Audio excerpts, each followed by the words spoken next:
ऐक गाईस, तर बघा आम्ही काजू भाजत आहे आणि तिकडं एक काजू फोडत आहे. बघा काजूचा गर दाखवतोय काले. आणि बघा इकडं काजू आता मला भाजणार आहे म्हणून साहित्य आले आहेत आणि आम्ही बघा अशा तऱ्हेने आपण आणि हलवीत आहे. खाली बघा ही बघा आग आमची. आणि आता खाली कसं लाकूड उचललो आणि असं ठेवलो. बघा आपण काय नाही झालं पण परत आपण खाली टाकूया. फुकणी हवा मारूया पण हवा नाही लागत जोरात. ए हवा मशीन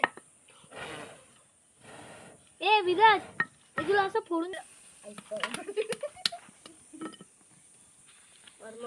उठा आता उठ.